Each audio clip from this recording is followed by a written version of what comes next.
Ça faisait un petit moment que je n'avais pas parlé de montre connectée et je vais donc vous parler aujourd'hui de cette montre connectée là. C'est la Honor Magic Watch 2. Alors vous n'êtes pas sans savoir que, je sais pas d'ailleurs, dites-le moi en bas en commentaire si vous le saviez, oui ou non, mais Honor c'est une marque qui appartient à Huawei, qui fait partie du groupe Huawei. Et là pour le coup c'est vraiment flagrant, encore plus, parce que cette Honor Magic 2 ressemble trait pour trait à la Huawei Watch GT2. Donc aujourd'hui on va se faire un petit tour complet de la montre. Je vais vous montrer ce qu'on peut faire avec, je vais vous dire si elle est intéressante et vous donner bien évidemment les points positifs mais également les points négatifs et voir au final si cette Honor Magic Watch 2 est faite pour vous ou alors pas du tout. Pendant tout le confinement, je vous ai demandé de m'envoyer vos vidéos, me dire comment ça se passait chez vous. Vous pouvez m'envoyer votre vidéo à l'adresse qui s'affiche ici, amour@monsieurgreux.fr, et aujourd'hui la vidéo du jour. Ce que vous partagez. Sur ce, on va donc parler de ce smartphone.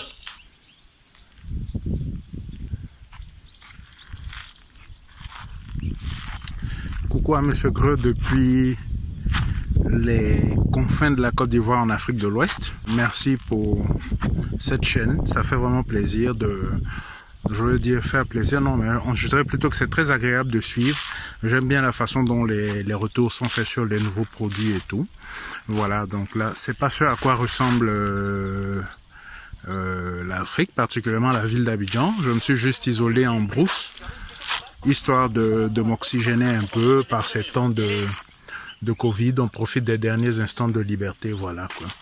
Donc bon courage à tous ceux qui sont confinés, à bientôt. Merci à toi pour ta vidéo. On va donc maintenant parler de la dernière montre de Honor. La première chose que j'ai envie de vous montrer, c'est le packaging, parce que ça va pas changer grand chose par rapport à la montre, mais ça montre un truc qui est assez intéressant, c'est le soin qu'a apporté Honor à sa montre au packaging de sa Honor Magic 2. Et là, si vous regardez bien, c'est le modèle 46 mm parce qu'il existe deux tailles. La montre, normalement, elle se situe juste ici. Vous voyez d'ailleurs la marque du cadran. Elle est positionnée comme ça, tac, à l'intérieur. Le branding Honor qui se situe là. Et là, vous voyez qu'une petite languette, vous êtes invité à venir l'ouvrir. Vous avez toujours votre montre ici, toujours les découpes. Et vous avez ici un autre petit compartiment dans lequel vous allez retrouver vos câbles pour venir la recharger, que je vous ai laissé bien au chaud ici, plus une petite documentation. Sauf que Honor a vraiment voulu faire quelque chose de premium. Et pour le coup, c'est assez réussi. Donc on commence là avec quelque chose de positif. On va voir si ça continue comme ça. Le deuxième point, c'est un des trucs le plus important. Et bien, c'est, je dirais, l'aspect global, le design. Moi, le premier truc que j'aime sur cette montre-là, c'est que vous avez un vrai bracelet. Vous pouvez venir régler à votre poignet extrêmement facilement. La tenue est bien. Alors, il existe différents types de bracelets. Là, c'est du silicone, bien pour aller nager et pour faire du sport. Vous avez un cadran en acier inoxydable. L'idée, c'est que ça va venir l'alléger et ça va surtout la rendre beaucoup plus résistante aux rayures. Donc, vous le voyez, là, on a une montre bien finie, deux boutons sur le côté. Et si on se rapproche comme ça, vous pouvez le voir, vous avez le petit liseré rouge qui vous indique le bouton principal, le deuxième ne l'a pas. Personnellement, je trouve ça efficace, c'est esthétique, on a une jolie montre. On a ici un écran AMOLED 1,4 pouces, le tactile est extrêmement réactif. Vous pouvez venir régler bien évidemment votre fond d'écran. Bon, il y en a plusieurs, ça je vous laisserai regarder. Personnellement, j'ai mis courant d'air. Et vous pouvez venir régler la luminosité, là je suis en automatique, mais je peux venir le régler. Je me mets à 5 et là ça paye tout de suite beaucoup plus. Donc vous pouvez l'utiliser très facilement en extérieur. C'est donc un écran qui sera extrêmement lisible, quelles que soient les conditions. Je la mets comme ça. Elle s'éteint, je bouge le poignet face à moi, elle s'allume tout de suite. Et si vous voulez le laisser allumer en permanence, je vais essayer de me contorsionner, c'est pas extrêmement évident. Vous allez dans les paramètres et tout en haut là, vous avez ça, vous le laissez allumer et votre montre sera allumée en permanence. Ce qui fait que quelles que soient les choses que vous allez faire, vous aurez toujours une montre allumée, elle va jamais s'éteindre. Au niveau de l'autonomie, forcément, ça va descendre drastiquement. Je vous parle d'autonomie dans quelques instants, c'est un point très intéressant justement. Mais si vous voulez toujours voir l'heure qu'il est, quelle que soit la position de votre bras, si vous voulez le partager avec quelqu'un en permanence, eh bien vous pouvez le faire. Et puisque je vous parlais de rapidité, la montre est fluide, ça je trouve que c'est vraiment bien, notamment par rapport à ce que j'ai pu tester sur une ancienne montre de Huawei, mais comme elles sont faites exactement dans le même moule d'un point de vue purement technologique, eh bien il y a eu un gap entre la première version et la deuxième version. C'est plus fluide. Ici, vous avez un Kirin A1 qui va lui octroyer un peu plus de performance par rapport à ce que vous aviez avant. À la différence de la première génération que j'ai pu tester sur la montre de Huawei, où vous ne pouviez strictement rien stocker à l'intérieur, pas de musique, et je trouvais ça un petit peu dommage. Ici, Huawei Honor a corrigé le tir en ajoutant du stockage. On nous annonce 4 Go de mémoire pour venir stocker. Alors attention, c'est 4 Go, oui, mais en réalité, vous ne disposez pas de 4 Go, vous disposez de 2 Go. On vient donc quand même diviser par 2. 2 Go pour mettre quoi? Pour mettre de la musique. Alors bon, normalement, 2 Go musique, vous pouvez quand même voir venir tranquillement. Et justement, on rentre sur un sujet un peu qui fâche. Parce que je vous parle de mettre de la musique, évitez de tomber. Il faut vraiment que je change de tabouret, mais comme on est en confinement, je ne peux pas, c'est compliqué. Queen, regardez, c'est un peu la lambada dessus, mais pour l'instant, il tient encore. Donc si vous me voyez tomber, vous inquiétez pas. Justement, il y a un truc qui me chiffonne un petit peu avec cette montre. Et effectivement, vous pouvez mettre de la musique. Je vais vous montrer dans quelques instants que vous avez une application, c'est l'application Huawei Santé. Vous allez utiliser pour venir connecter votre smartphone, quel qu'il soit, à votre montre. Donc vous pouvez venir importer de la musique. Donc sur le principe, c'est plutôt bien. Mais si vous êtes comme moi, un utilisateur de Spotify avec un abonnement premium, eh ben vous ne pouvez pas le faire. Tout simplement parce que cette montre ne vous permet absolument pas de venir télécharger une quelconque application. Et là, je comprends pas. Je comprends pas parce que c'est vraiment un point que j'avais notifié. Alors c'est pas qu'on doit m'écouter absolument, mais je comprends pas. Je veux dire, en termes d'usage, on va y réfléchir, on va se dire, ok, voilà ce que nous on peut proposer à un instant T. Sur une première version, je peux le comprendre, mais sur une nouvelle version, une deuxième version qui arrive quand même longtemps après, pourquoi est-ce que Huawei nous a pas intégré la possibilité d'avoir des applications tierces? Est-ce qu'ils n'ont pas de contrat pour pouvoir avoir les licences, pouvoir utiliser en tout cas les applications, qu'on puisse les télécharger? C'est complètement possible. On connaît la problématique aujourd'hui de Huawei qui arrive avec son app galerie, qui ne travaille plus avec Google. Donc il se peut qu'il y ait un petit problème là-dessus. Je parle de problème sur mon tabouret. Il se peut qu'il y ait un petit problème là-dessus, mais vous voyez, pour moi, typiquement en termes d'usage, ça pose problème. Parce que si je télécharge de la musique, que j'ai un fichier MP3, que je veux l'importer dans ma montre, je peux le faire. Mais sur tous les autres abonnements, est-ce qu'on fait aujourd'hui, que ce soit du YouTube Music, que ce soit du Deezer, que ce soit du Spotify, quels que soient les services que vous utilisez, eh bien vous ne pouvez pas le faire. Le seul service avec lequel a priori vous semblez pouvoir travailler, c'est Huawei Music. Mais au-delà de ça, voilà, on est quand même un peu limité, ça ferme un peu et ça bloque en tout cas pour l'usage de la montre. Parce que pourquoi avoir du stockage si ce n'est pas pour venir stocker de la musique? D'autant plus que là vous pourrez avoir votre montre, de pouvoir connecter des écouteurs en Bluetooth directement, partir courir sans votre smartphone pour se connecter. Pour moi, il y a un truc qui manque, et d'autant plus que cette montre, elle est vraiment marquée sportif. Parce que oui, ici, si on parle pas aux sportifs, je vois pas à qui on parle. Alors avant de vous montrer comment ça marche au niveau des sportifs, je vais vous montrer un petit peu les boutons. Le premier bouton vous permet de revenir à l'écran principal ou alors venir naviguer dans votre menu. Vous voyez, vous commencez tout de suite par entraînement. Là, clairement, on fait un gros focus sur le sport. Record d'entraînement, statut d'entraînement, rythme cardiaque, historique d'activité. Donc on parle effectivement à des gens qui bougent.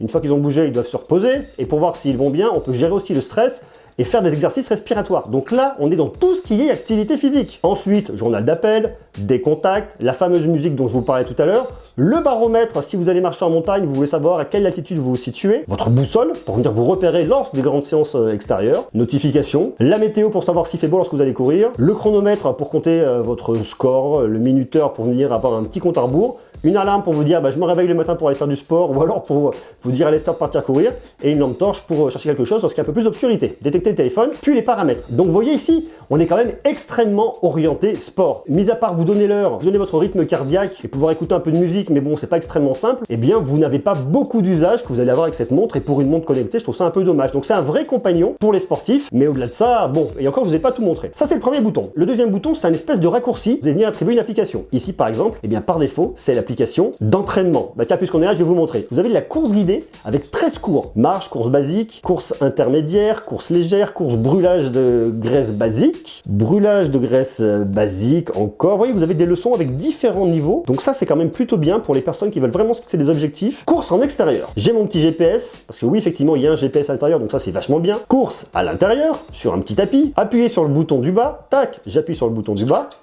Et là, elle me parle. Alors ça, c'est bien, mais elle parle uniquement en anglais, elle ne parle pas en français, et a priori, elle pourra aussi vous parler en chinois. Pour voir qu'on a une montre qui est complètement en français, pourquoi ne pas avoir la langue française? Ça aussi, c'est un peu un point d'incompréhension. Je peux venir arrêter, mettre en pause, ou carrément loquer, comme ça, je peux toucher l'écran, il peut rien se passer, monter le son si je veux écouter de la musique, mais au-delà de ça, pas grand-chose. Allez, moi, j'arrête. Marche en extérieur, marche en intérieur, cyclisme en extérieur, cyclisme en intérieur, nage en intérieur, nage en extérieur, randonnée, la course cross-country, le triathlon, vélo elliptique, rameur, autre. Vous appuyez hop sur le petit bouton à côté, vous pouvez définir vos objectifs, vos rappels, vous pouvez définir le temps, les calories, vous avez une option, bouton bas, et vous venez l'assigner à l'application que vous voulez. Vous pouvez venir naviguer dans vos cadrans, vous voyez votre rythme cardiaque en fonction de la journée, votre niveau de stress en fonction de la journée. Ici, il fait quand même plutôt beau, votre musique et vos objectifs quotidiens. Donc avoir une jolie montre, c'est bien, mais faut-il encore qu'elle puisse durer dans le temps. Au Nord, lorsque vous allez sur leur site, ils vous donnent une autonomie jusqu'à 14 jours. 14 jours sans venir recharger votre montre. Moi, j'arrive pas exactement à 14 jours, vous la gardez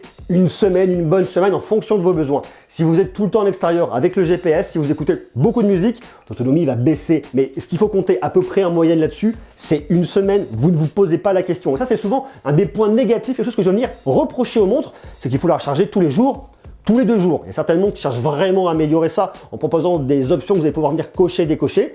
Et bien ici, comme vous avez une montre qui ne va pas trop communiquer avec votre smartphone parce qu'il n'y a pas d'application, il y a juste les notifications qui vont venir passer, et bien vous allez économiser de la batterie. Et pour la recharger complètement, il vous faudra un petit peu moins de 2 heures. Le point positif, c'est que votre montre, elle marche aussi bien sur iOS que sur Android grâce à l'application. Alors là, je vous montre sur un Android. Ici, j'ai un P40 Pro. Je vais dans Huawei Health, ce qu'on appelle dans l'application santé, comme vous voulez, elle est traduite ici. Je vais dans appareil. Je vois donc que j'ai ma montre, le nombre de pas lors de mon dernier exercice, le nombre de kilocalories que j'ai brûlé, la distance parcourue. Je peux choisir le cadran de ma montre. Je peux venir activer ou désactiver Huawei True Sleep. D'ailleurs, c'est un truc qui m'intéresse, Huawei True Sleep, l'application de sommeil, parce qu'on vous dit que votre montre est capable de reconnaître les phases de sommeil profond, de sommeil léger, et même de mouvements rapides oculaires. Et tout ça grâce à votre montre. Alors j'imagine que ça dépend bien évidemment de vos mouvements. Ça me paraît difficile à venir vérifier sans aller voir un spécialiste du sommeil qui vient vous analyser, mais en tout cas a priori elle peut le faire. Toute la partie musique, ça c'est intéressant. Vous pouvez venir gérer la musique, je clique sur ajouter, et là on me propose 2 choses. Soit depuis mon appareil, donc la musique que j'ai dans mon téléphone, quand je vais dans mon appareil, ça va me trouver, je pense, quelques petites sonneries, faut dire que j'en ai pas à l'intérieur. Et sinon dans l'application musique, ça m'ouvre l'application musique de Huawei, et là je peux ajouter les morceaux que j'ai dans mon application musique. Donc si j'utilise l'application Huawei Music et que je viens télécharger ma musique,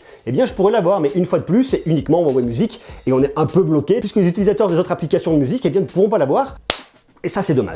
Vous avez ensuite les notifications, vous pouvez venir activer ou désactiver pour voir toutes les applications qui vont pouvoir venir communiquer directement avec votre montre, le rapport de la météo. Donc ça, c'est l'application Android. Mais elle existe également sur iOS. Elle s'appelle donc Huawei Santé. Je l'ai pas liée là-dessus parce qu'elle est liée sur l'autre, mais vous voyez le principe, ça marche vraiment de la même manière. Autre point positif sur cette montre, vous avez un micro, mais vous avez également un haut-parleur pour pouvoir passer un coup de fil. Donc si quelqu'un vous appelle, vous pouvez décrocher, parler, la personne vous entend. Alors la qualité du son est pas complètement dingue, on sera pas aussi bien que sur votre smartphone, néanmoins c'est possible, ça fait le taf, donc ça c'est bien. Ça c'est le point positif. Maintenant le point négatif, c'est que vous n'avez absolument aucune commande vocale pour venir répondre à un SMS, venir répondre à un message, comme vous pourriez le faire sur d'autres montres à la concurrence. Lorsque vous recevez un SMS par exemple, il faudra donc prendre votre smartphone, venir taper votre SMS pour l'envoyer avec la montre, c'est strictement impossible. Et encore, il faut savoir que le micro et le haut-parleur pour venir passer des coups de fil, c'est uniquement sur la version 46 mm. On a donc ici affaire à une très jolie montre à destination des sportifs. Vous pouvez aller nager avec jusqu'à 50 mètres. Alors vous n'irez pas nager jusqu'à 50 mètres, parce que ça vous montre que vous pouvez aller nager dans une piscine, vous pouvez nager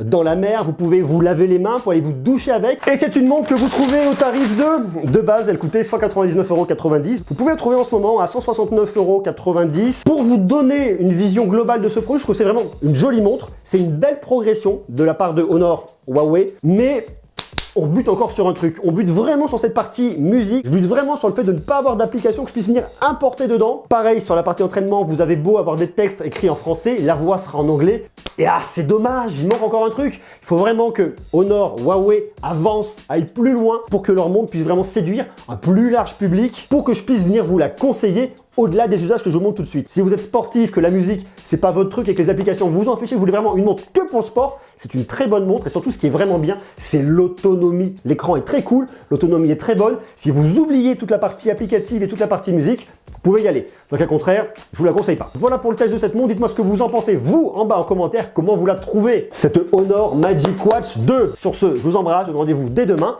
N'hésitez pas à me dire tout ce que vous en pensez en bas en commentaire. Des bisous et à demain. Ciao.